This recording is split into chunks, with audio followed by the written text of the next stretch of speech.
like I'm 1,000 miles away or something. Okay, good evening. We're going to go ahead and call. It is 6 o'clock. We're going to go ahead and call. It is 6 o'clock. We're going to go ahead and call. We have established a quorum. Thank you, everybody, for their attendance. The next item on the agenda is the citizens. Item number 2 is any citizens desiring to address the board. Sandy, do we have anyone that's registered? Thank you. The next item, item number 3, is special recognition. Dr. Wallace?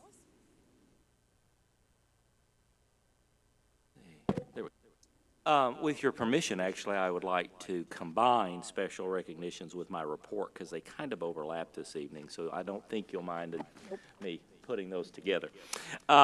Recently, our women's cross-country team was able to travel to Huntsville, Alabama, and compete nationally, and I'm really proud to say that they have finished 9th in the nation. Yeah.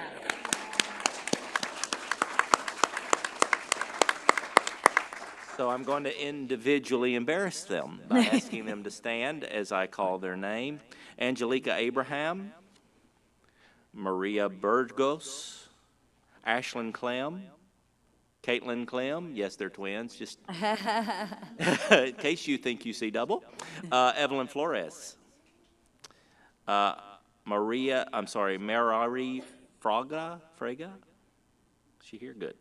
Ali Gutierrez, Glory Cubian, Lauren Schroeder, and there's our team. Would you congratulate these ladies?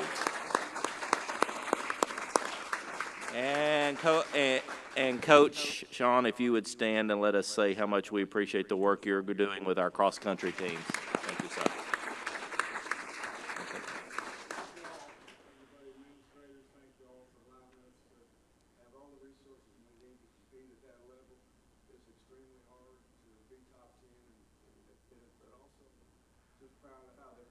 Yes. Thank you. We appreciate it. Talk about who they compete against. So just Chairman was asking me, you know, who they compete against. This is big. This is national competition. So that's community colleges, some four-year colleges. I mean, it's a large group, and to become in under the 10th is phenomenal. And so we congratulate you. And I would join the coach in saying thank you for representing us well as individual students as well. We sure appreciate that. It means a lot to this institution. So congratulations to you. We also understand if you desire to leave at this time because it happens quite a bit of the time. They walk out on us. So we're pretty, yeah. How fast will they leave?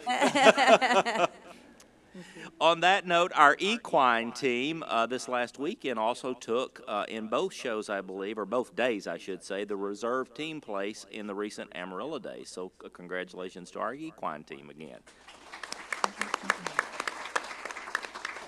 The North Central Texas College Foundation celebrated the accomplishments of our students and donors who helped provide scholarships for those students at the annual Donor and Scholar Breakfast on the NCTC Gainesville campus, and then again on the Donor Scholar Luncheon in Graham. And I just wanted to say thank you for several of you as board members that were able to attend those events. It means a lot to our students and to the community, so thank you for doing that. NCTC has been recognized, and I mentioned this at the Donor Scholar Breakfast, but I wanted to mention it officially in the board meeting this evening. We've been recognized as a top U.S. college for online degrees in public service for 2024. Now, public service disciplines focus on supporting, protecting, and improving the quality of life for members of the community. NCTC specifically has been ranked one of the best schools for online degrees in public service fields by STEPS, and STEPS is a student training and education in public service. They're a think tank, basically, that looks at programs from a student perspective. They've been around since about 2019, but they kind of give you the guidance as a student where you find these best programs. Only 13% of the colleges and universities in this category earned a spot in the rankings for the 24 years, so that's pretty impressive as well. Public service degrees give students the opportunity to pursue careers where they support those most in needs both locally and globally. globally. Those are our fields in teaching, social work, public administration, criminal justice, and some of even our public health programs. The ranking arrives at a time when enrollment in online degrees actually remains really high nationally. We still see the most recent data, which was fall of 24 cohort from the National Center for Education Statistics, that 60% of students now are online. Now, that's one at least course, and 30% are totally online, and that's national numbers between universities and community colleges. So to be recognized by this organization is pretty impressive because you're competing against very, very wealthy for-profit, nonprofit, and even four-year institutions for those accolades.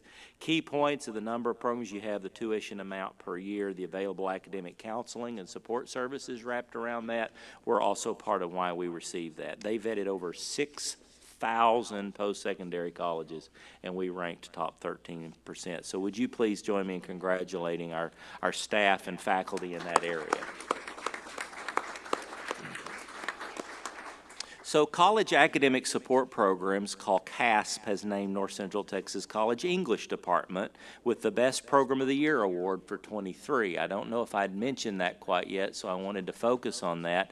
And I don't believe any of our English faculty are here this evening, but Dr. King will be glad to take this back to them, how much we appreciate.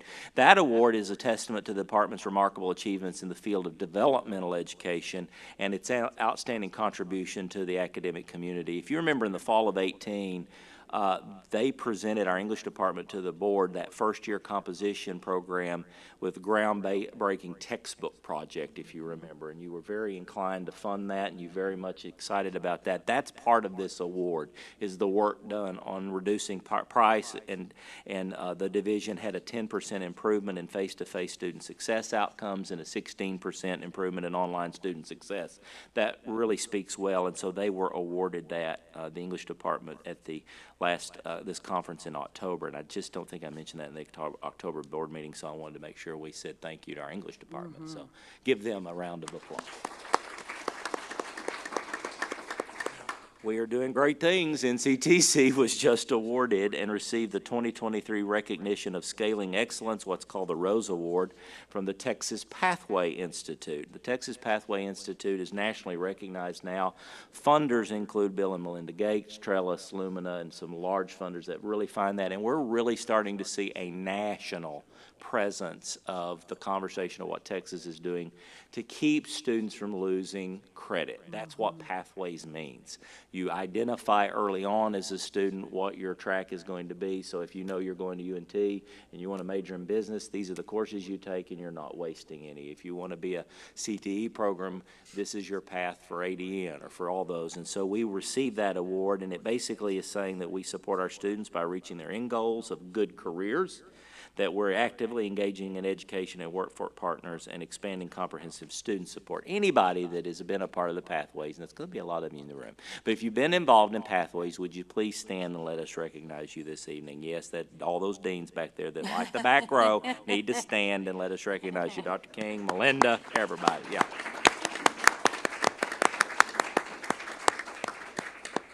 So we're very excited to receive that. It's been a lot of effort. We got tickled, those of us that were at the award, because we weren't sure it was us.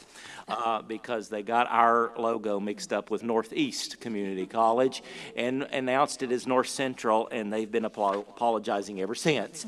But we were the winners, and I had known that 3 weeks ahead of time and tried to keep it a secret like I was supposed to, so I told the table, get up, it's our award. And so we did, and it was great to be there to see our staff receive. That's been hard work. Some of you have been in that since day one, and we've been in that work for about 8 years now, believe it or not, and one of the first adopters in the state to really say, let's do something. And I remind you, we've taken the average transfer hours from 96 to below 80, about 76. It's the right thing to do for students. It loses revenue, but it's the right thing to do. And so we've done that for them. They're not losing hours, they're not wasting hours, and so we're proud of their work. And that's been a lot between student success and then the faculty engagement in those pathways. So that's my report this evening, ma'am. Thank you very much. All right, the next item would be board reports, and the first one would be the Executive Committee report. So we did meet on November the 14th at 8 a.m. in the morning, and had a brief discussion with William Myers from the GEDC, Local Gainesville Economic Development Corporation.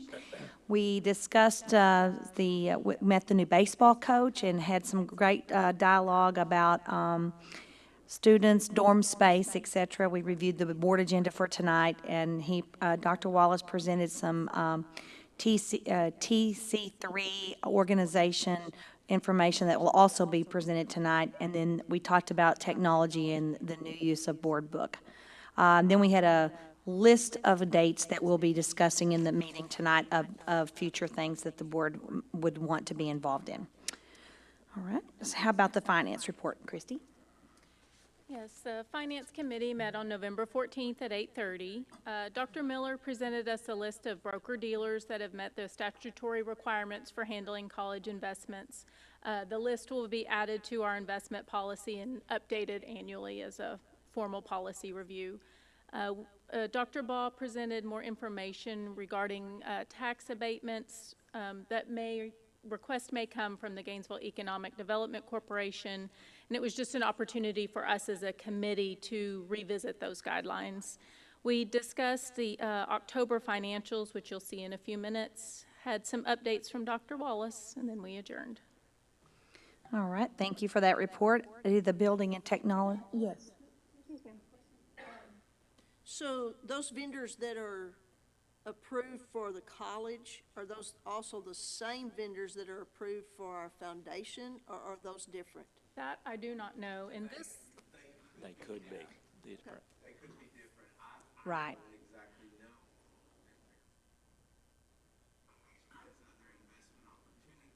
That the college doesn't.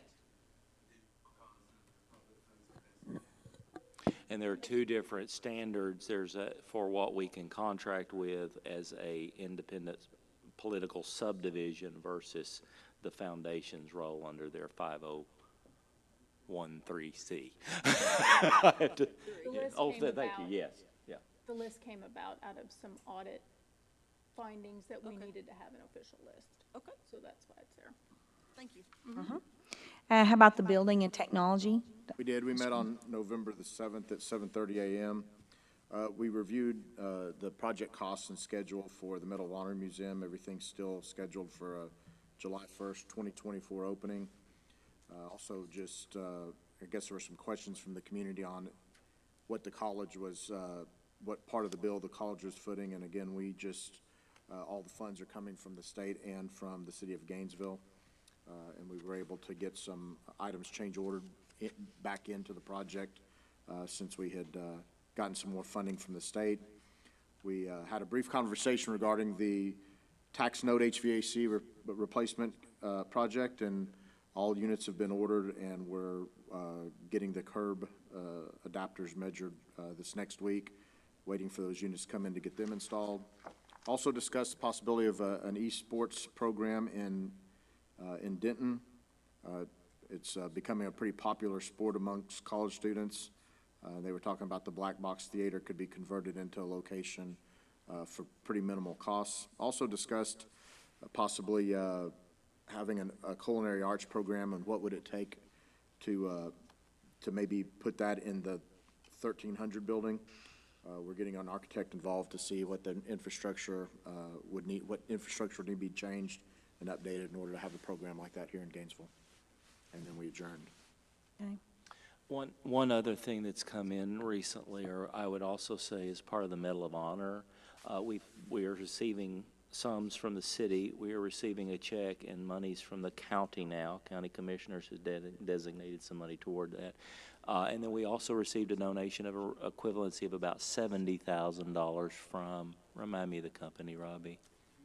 GAF, that provided the roof for the facility. So we're seeing some still continued fundraising going on by the Medal of Honor Museum Group, but we're still well within, and do not plan to expend all the associated monies from the state. There's still a desire for us to maintain some monies made available for its operation. And I just think that's been some of the questions, less about the facility, Mr. Grimes, and more about, well, how is it going to be maintained? Well, our desire is to use some of that money to earn interest to help us do that. and we very well may consider, dependent on what the board wants us to do, we can and have the right to go back to the state, as other colleges have had with Medal of Honor or other kinds of museums, I should say, for sustainable funding. You can do that as a part of your legislative request. Okay, Now, we wouldn't probably request that much of you. right, right. Well, something to keep in mind for sure. Thank you for that. All right, the next item are our administrative reports. The first one is Dr. Miller. Financial report, please. Thank you, Chairman Metzler. You'll find the October financial statements, the second month of the new fiscal year. And the only thing I really want to call your attention to specifically is on the second page, budget comparison. Because we are early in the fiscal year, sometimes there are some issues with our first couple of months of reports. And I actually think this year we have our sources and uses of funds pretty accurate for the second month of the year. But when you compare it to last year, there were some issues last year. And I'll just simply say, with our old audit firm, there were some deferred revenues that didn't get pulled over until right at the end of the audit, which was typically in November. With our new firm, we had to get those done quicker. So they hit the books quicker, and you see 33 million of funds as opposed to 11 million at the same time last year. It's a reporting issue with the closing of the year and the opening of the new year. But I do also there want to call your attention to the very first line, state funds. Dr. Wallace did mention last month, because of House Bill 8, last year at this point, end of October, we had received 2 months of state appropriations. But now with our new formula, in October, we got the first 6 months.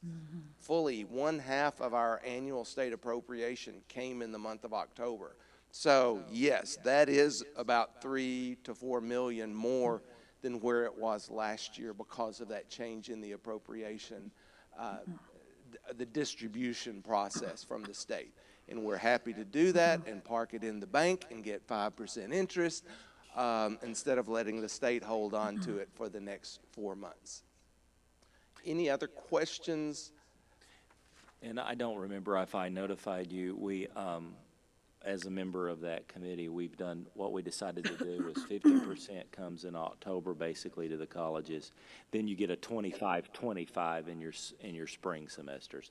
We used to have a 10-pay system, and so it was like awkwardly 10 equal payments, so we just moved that to that. That's correct. And any other questions? Yes.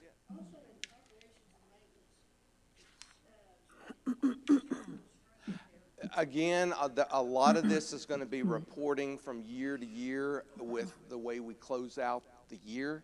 And so honestly, I was looking at those numbers at the bottom half specifically this morning. I think there's some of the same reporting discrepancies from year to year. And so I think those will come into line with our next month's report. Again, I'm very confident in this year's report, more so than I am last year's numbers. Thank you. If there's no other questions, I wanted to take the opportunity as part of the financial report to call on Ms. Ashley Tatum, who's our Director of Financial Aid. There's some major changes going on, not just here at NCTC, but across the nation with federal financial aid. And I just wanted her to give you an update of some of these things that are going on. Ashley?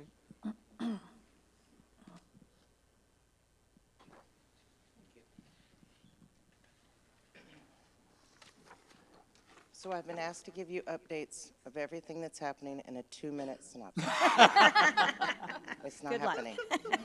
So to tell you some good things that are happening, the FAFSA is going through a simplification. So we've gone from 108 questions down to 48. So that's great.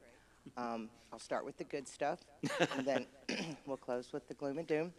The biggest change right now is with students and parents that don't have Social Security numbers. They can't do a FSA ID, so the struggles to fill out a FAFSA are hard for those families.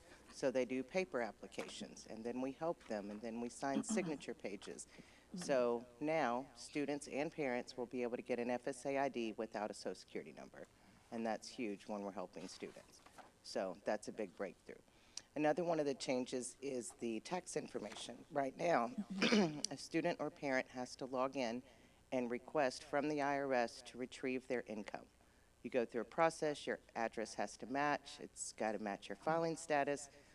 You don't know where you lived 2 years ago, it's not going to happen. So now you're going to be able to consent by checking a box and you say, I approve that the Department of Ed reaches out to the IRS and gets my tax information for that tax year. And so once they consent, the application goes through and it lessens the time to fill out the application. So this is going to eliminate fraud, people trying to misrepresent or not put in the right information. So it's really going to help as far as being a steward of the money. I'm really excited to see that happen. So as far as the gloom and doom, usually FAFSA comes out October 1st. We go to our high school nights in October and November. We help families. We are not going to get a FAFSA till the end of December. So that's 2 months of high school nights. That's not going to happen until January and February. So that's great. The FAFSA comes out December 31st, but schools will not receive that information till the end of January. Typically, it's a 3 to 5 day turnaround. Now we're going to have to wait a month. So what this does to the office and how we create our nights, our events, how we help students and parents, how we be proactive and get them awarded in a timely manner, we're just going to have to do things different. Is that just this year or ongoing? This is brand new for right now. Ongoing, we pray we're back to October 1. Okay. So for the current year and the families that we serve, it's going to be a challenge. So the behind the scenes, the way they put together what is required or what an office needs, what does your financial aid office need to ask for, that numbering system and the 300 data elements that go with it, they've renumbered the entire process. So now the software developers have to go in and help. Oh, I see. The algorithms, the selection sets, all the things that we do, we're going to have to be ready. But we don't know what it looks like till we're gone for Christmas break. So I'm confident that we'll figure it out. Will it be a rush? Will January and February be very fun? Yes. Just leave my calendar alone. But as far as what we do and how we serve, I'm excited for the changes. The only thing that's still confusing for my team and family is when a FAFSA is processed, you get what's called an estimated family contribution. That's what they think that your household can contribute to that student's education. The lower the number, the better off you are. Well, now we're moving to a student aid index number, which is calculated by a 25-page document that I haven't quite wrapped my head around. Poverty guidelines, your adjusted gross income, household size is no longer a factor. So learning how to help a student explain why you don't qualify, it's going to be a little tougher as we go through the changes. But will we still be able to serve? Yes. Pell will no longer pay by 3 hours, 6 hours, 9, 12, because we used to just be able to do percentages, 1/4 or half. Now it's 82% for 10 hours or 92% for 11. So learning the story and what we're talking to students and parents, yeah, there's a learning curve, but we'll figure it out. But changes are happening. Very good. Wow. Any other questions? So all of you want to come work in the financial aid office? No? On that note, I know for Ashley that's tongue-in-cheek, but honestly, folks, the financial aid department is a backdoor, hard-working team of people that we don't realize often how complicated that is. So to your team of workers, thank you. Yes. Because it's hard, and we do much of it internally. We don't contract third-party financial aid out. Our folks have to learn this and work hard on it. So thank you to your team for that work, because this is a big one. This is a big shift, and more to come. So thank you. Thank you very much for the report. Sure.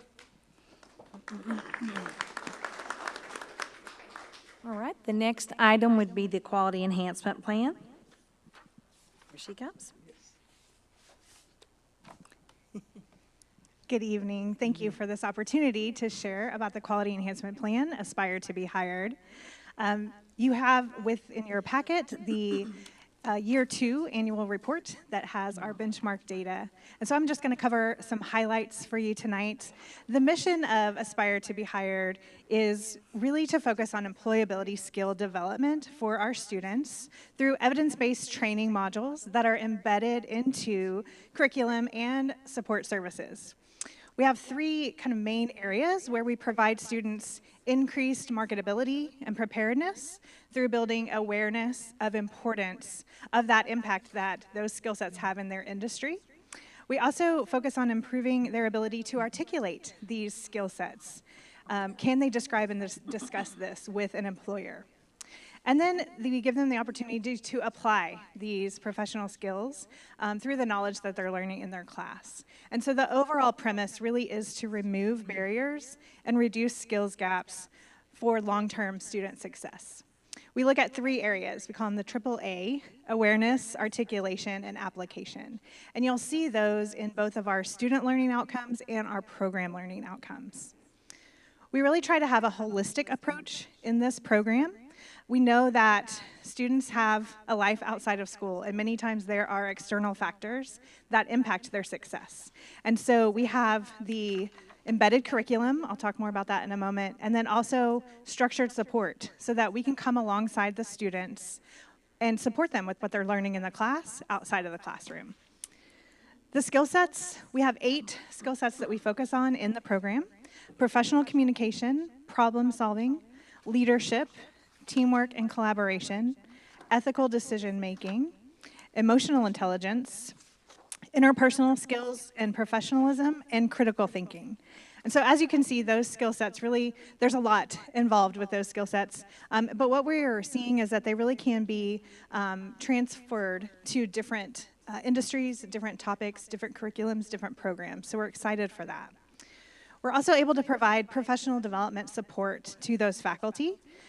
We, again, come into the classroom and provide workshops, seminars for the students, and then we also are giving faculty that information. We do individual career coaching with those students, which you're going to hear from Shannon Solomon in a moment more about that. And then we're also working right now on updating our career resources for students and faculty. We're updating the Career Services website where they have instant access to resources, and that's available to all students and faculty members, and so we'll be launching some of that in the spring. Just a few clicks away, and they can provide some really great career exploration, career development, career interest, and really looking at, we talked earlier about pathways, making sure that they are on the right path for that career. The course content piece right now is focused in our career and technical programs. We're in about 70% of those programs. We do curriculum mapping with those faculty. We want students to hear about this information early in the program, a midway point, and then again at graduation. And that's where that awareness, articulation, and application comes into play. All of the courses and programs that we utilize, they have different scenario-based assignments, right? So an HVAC program assignment looks a little different than a cosmetology program. Those are scenario-based on their industry standards, and so those have been updated as we've gone into year 3 of the program. But what we do have is a consistent rubric where those are graded. And so that is allowing us to have consistent data as we're collecting, so we can see the impact. So even if the assignment looks a little different, the faculty designated and designed a rubric that gives us that consistent feedback. So that's been really critical, I think, in as we've entered year 3, to have that consistent data. And just a little factual information. Again, you have the report with you with those benchmarks, but since the beginning of the program, after our pilot, we have had 528 Aspire to be Hired course sections throughout our career and technical programs. We've served 3,977 students through our structured support. And then the assignment that they do, we're seeing that 82% of those students are coming away having a strong connection with those industry standards, and they're saying they knew maybe about teamwork, they knew what communication was, but they didn't really understand how that impacted their industry. One student said, "The networking and mock interview events gave me the confidence to talk to employers and share my skills, and now I know this will help me in my future goals." So we feel like students really are able to enhance those skill sets. And I'm going to let Shannon Solomon share briefly with you just a few things from the career service perspective, and then I'll close out the report. Hello, thank y'all for having us tonight. I'm going to kind of take you in the weeds of career services just a little bit and share some new resources that we've been working on this year to support QEP, but also just to support the college as a whole. I believe these are in your packets, but our team had this idea to create these professional skill bookmarks. There's one for each of the 8 skills in there. They're really fun. It's a fun way to engage with students, not only in our one-on-one coaching appointments, but also we use these as workshops for classroom workshops, and kind of walk them through and try to make our presentations more engaging using these things. And on each of the bookmarks, it talks about what the skills are, why are they important, what do employers look for those skills. And then on the back side, there's some interview questions and some reflections so they can start thinking about how they use those skills in the classroom. The next thing, Amy kind of touched on this too, another resource that we're working on is updating our website. We're trying to make the resources that we have more accessible, not only to students, but also to faculty and our employers. And so we've worked really hard with our marketing team to make some big changes there to make those resources more accessible to everybody. And then the last thing I wanted to share too, we got a brand new program called Skills First. This is a game changer for the college, and especially for our QEP students too. It's a resume and cover letter builder. Latest technology, really, really cool platform. It walks you through building a professional, strategic, competitive resume. And so our students are leaving with these really, really great resumes. And the cool thing about it too is students can access it through their one login account, so they can just go on, which helps us a little bit because we only have 3 of us to serve 8,000 students. So it helps students can work on their resume without coming in person, and they have a button on there where they can submit their resume for human review too. And the other cool thing about it is it's open to faculty, so faculty can use it in their classrooms when they're working on resumes with their students. So I think that's all I have. I'm going to pass it back to Amy. Thank you. Thank you, Shannon. So I wanted to close with just telling you a little bit about year 3. So your report is year 2, but we have started year 3, and we're happy to say that we have expanded the curriculum-based piece into our health science. We've been providing the structured support, but we now have the embedded courses in our LVN programs and our ADN programs. And so they were actually doing some curriculum changes too with more case study, that type of assignments. So it really worked well that we could embed some of these professional skills. They're focusing on teamwork and collaboration and professional communication. And then our plan is to move into the surgical tech and rad tech programs with that embedded curriculum in the spring. And so they have, again, those course assignments that really connect what they're talking about in their class. And so they have that chance for the awareness, application, and articulation. And again, we are, the year 2 data that you have really shows that we are on track to meet our year 5 benchmarks. And so we're excited to be able to expand the services, as Shannon mentioned, to our students, expand the coursework into health sciences, and then really provide services to all of our students and all of our faculty through those methods. So thank you so much. Any questions? Any questions? Thank you very much, Amy. Shannon, thank you for your reports. Very good. Yes. All right, the next item on the agenda is the faculty focus, and Dr. Ledbetter and Professor James Jones? Yeah, I don't know. Professor James? Jones is There with he us, is. yes. There he is. Perfect. As he's coming up, I would like to just say that Professor Jones was elected this year by his colleagues as Faculty Member of the Year. And so we're glad to have him. That is a prestigious award awarded by the faculty of North Central Texas College. But he and Dr. Ledbetter recently presented at a national conference, and we wanted to let them give a few minutes of that presentation and tell you about that experience. Unfortunately, Dr. Ledbetter couldn't be here tonight, so I guess you guys are stuck with me. I just wanted to start by saying thank you to the board for setting aside professional development and travel funds so that we can go and participate in these conferences, because it really is beneficial to see the perspective of people outside the state and at other institutions. So thank you very much for that. We spoke at the Community College Humanities Association National Conference in Austin in October. And the title of our presentation was Putting the Community Back in Community College. I think we can all kind of admit that we are in a time right now when public opinion about college and higher education in general is not very good. And a lot of that has to do with the fact that there is a misconception and a disconnect between what it is that we actually do and what the community and people outside the academy think that we do.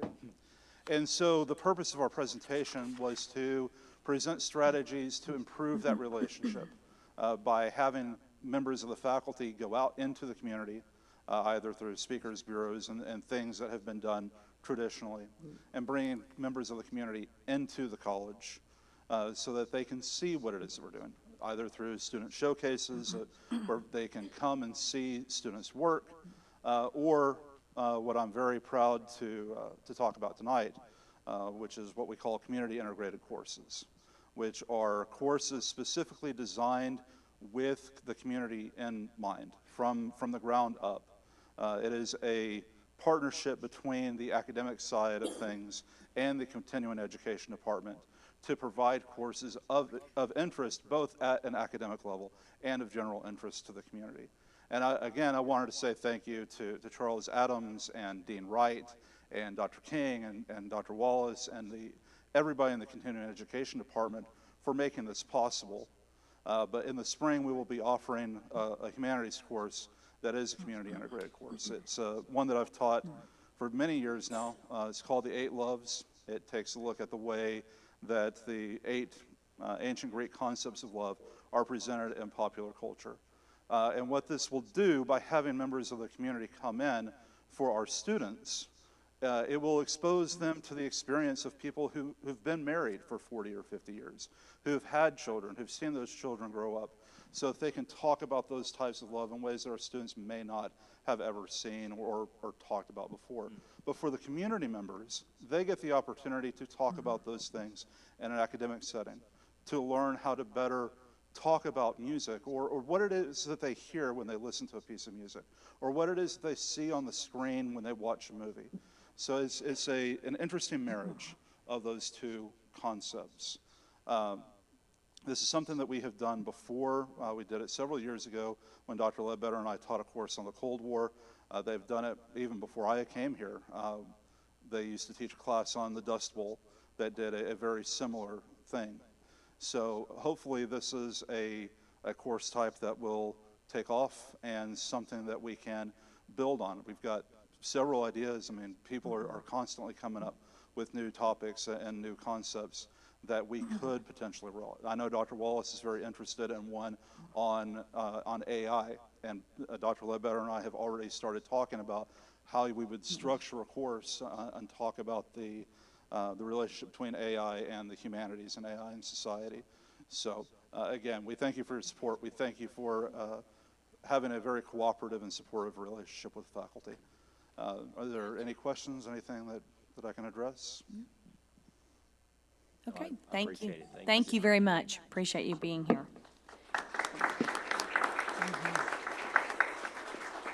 Okay, item number 6 on our agenda is the consent agenda. Are there any items A through C that need to be removed to discuss independently? No?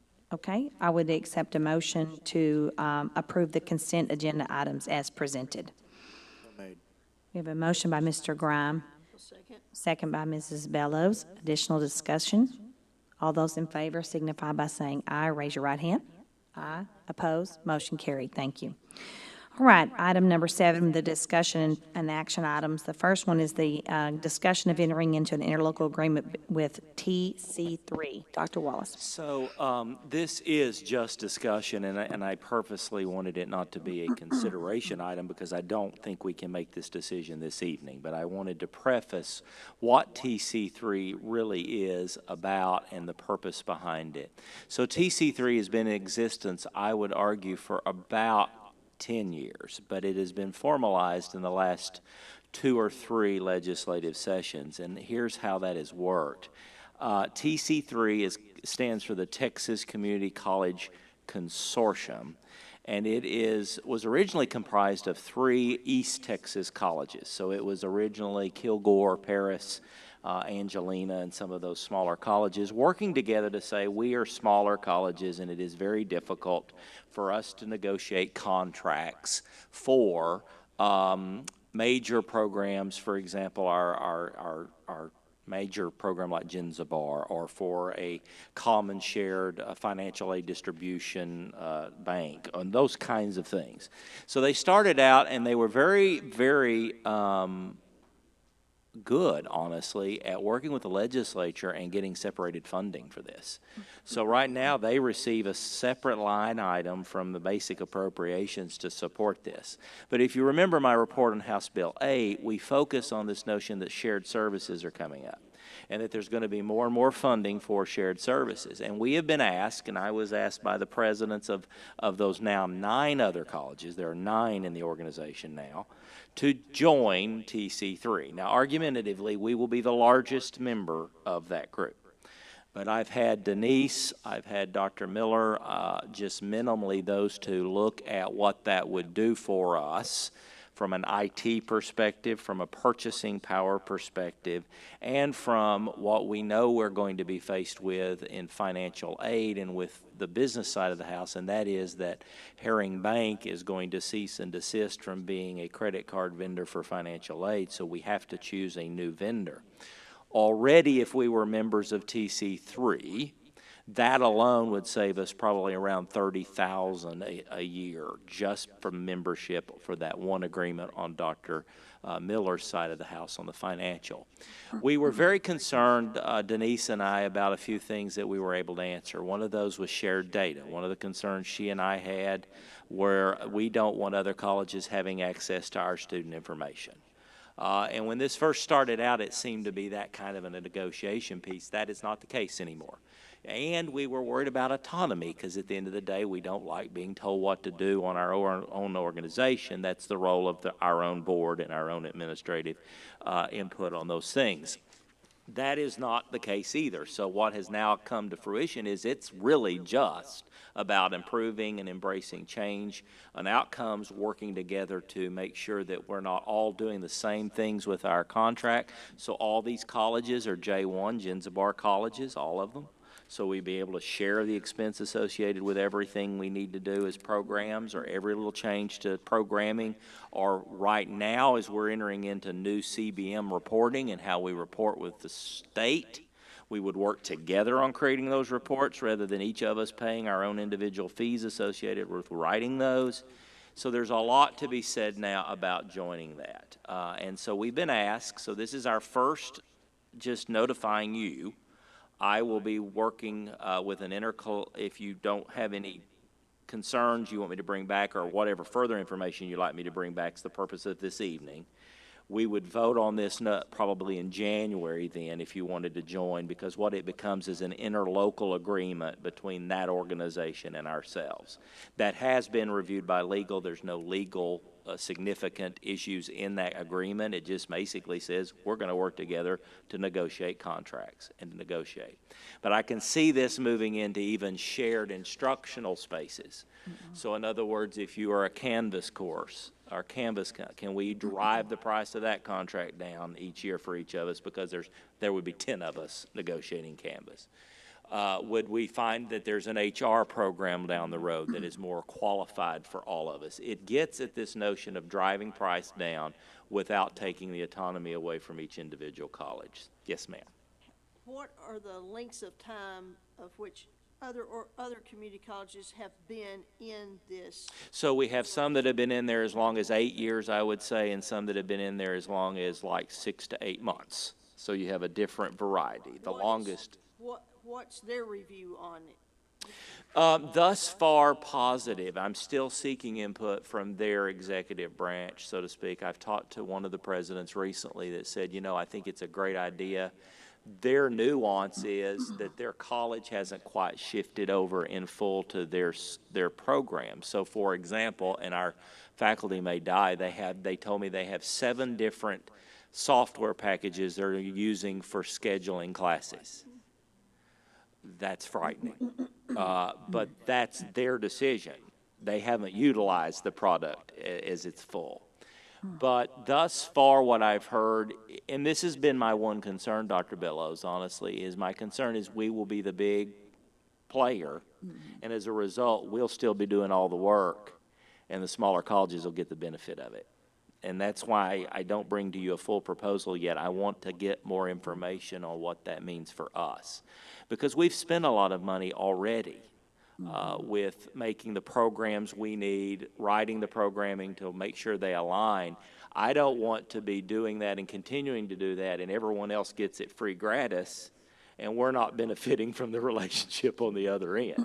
So that's why I'm not prepared to say we're joining. Would you agree to join? Because I think there needs to be some more conversations. I also think there's opportunity for me to engage board members from those institutions with some of you to say, how has this worked from your standpoint on that perspective? Has it really saved your college money? Has it really been beneficial? CFO to CFOs had a conversation, CIO to CIO, so Denise's counterparts have. But I'm still visiting with a few of those there's a couple of new CEOs, new presidents that are giving a different perspective, so I'm not quite ready yet. But I didn't want to move forward if the board said, you know, we're just not really interested in this notion of an idea. We'd like to continue one more year without. We can join at any time. It's a yearly agreement. You're not stuck for a period of more than 1 year. If you find it doesn't work, you can always pull back out. And there's no cost. There's no cost. We asked that question. There's no cost to joining So this. what's the real downside?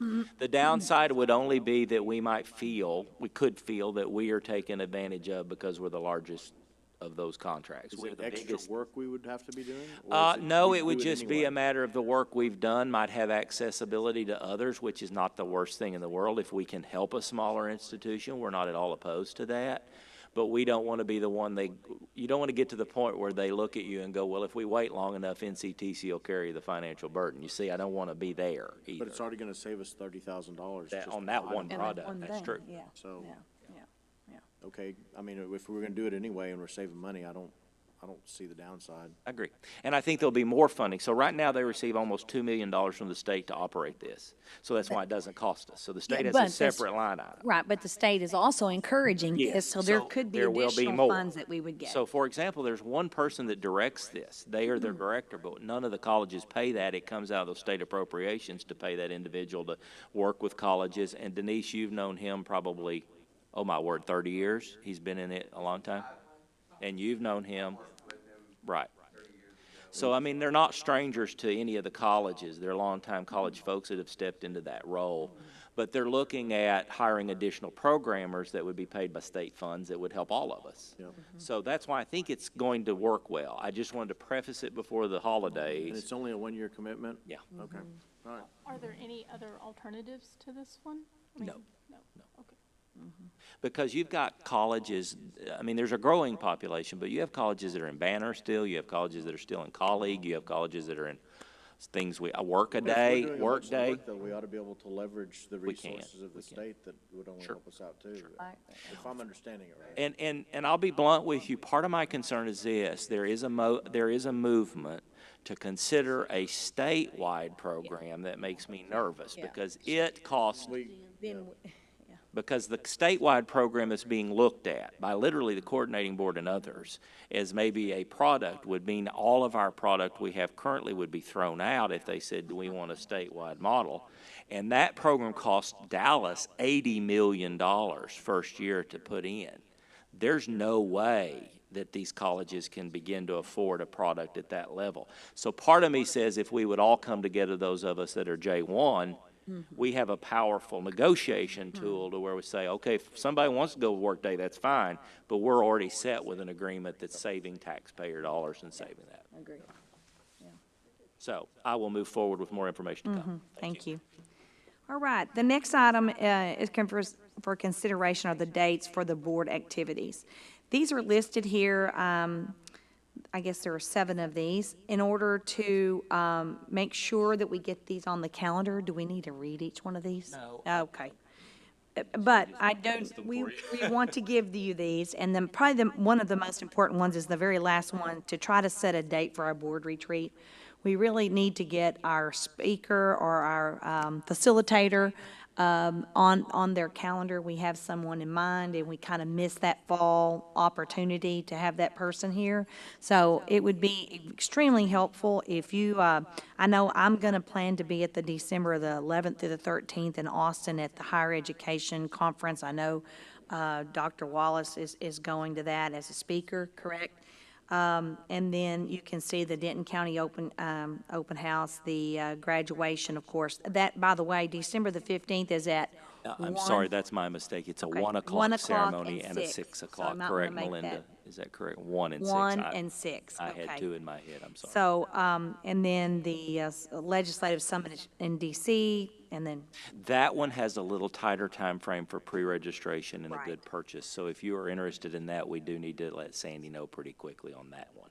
okay. I know that Mr. Ott is planning to go, and I you are am. planning to go, and I'm planning to go because of the FAFSA piece, and there's some of us that may attend, because that's where we could learn a lot about what FAFSA is going to do from a national perspective. That conference would be meaningful for that. Yeah, and then you can see the BOTI conference in Austin in February, and then the ACCT Leadership Institute in California next spring.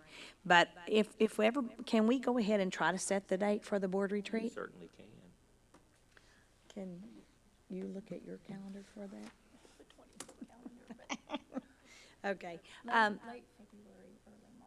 Late February, early March before spring break. Do we know what date spring breaks? Spring break for NCTC, Dr. King and Melinda, help me, I believe is the week of the 18th. Is that correct, or is it the earlier one?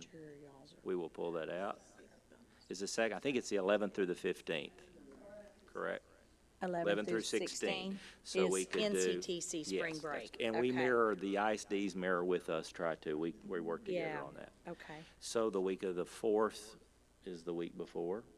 I think that the next question would be, what day of the week is best for you all? In the past, we've done just about everything. We Everything. did a Saturday morning one time and got everybody here and spent 4 hours or maybe 3 or something like that. Or we can do a day, it doesn't matter. What day is best? Lisa, you're fairly flexible unless you tell me otherwise. If we could stay out of late April and May, I would appreciate it. So we're back into early March is kind of what, kind of honing in on that. Early March works well for me. Okay, me too. What I think for some of the board members that work out of town, or some of, I know that Ms. Sullivan and even Mr. Henderson, I think a Saturday morning would be very easy for them, I'll That be okay? honest, because March Saturday the 9th. that would be fine if y'all want to try that. That's fine with me. Okay, we will set that. I'm garnering Dr. Martha Ellis as a trainer for you all during that period of time. I think Dr. Bellows went to one of her sessions recently, and she's just really good about a lot of things. She's been a president, she's been a board, I mean, right. and she does a really good overview of even pathways and success for boards' perspectives, and she's also been some Aspen training, so we're gonna try to get her for that, and she wants to come, so. Okay. Sandy, could you please send that date out to all of us so that we go ahead and put that on our calendars? That'd be awesome. And what we Thank did you. in years past is we started around 8 a.m., had breakfast, and we were done by lunch was By your lunch. closing activity. Right. Okay, thank you. Okay. And then if you can also, everyone that can attend these dates and times listed here, if you could let Sandy know, that'd be great. All right? All right. The next item on our agenda is the executive session, and I do believe that we'll need to have one of those this evening. And which one of these is this? It'd be item D. Section 551076, the deliberations regarding security devices or security audits. And item C, which is the deliberation regarding real property. since open deliberations would have a detrimental effect upon negotiations with a third-party person, Section 551072. So at this time, we'll go ahead and ask the audience to leave, and we'll begin our executive session in about 3 or 4 minutes. Okay, the cabinet, please stay. And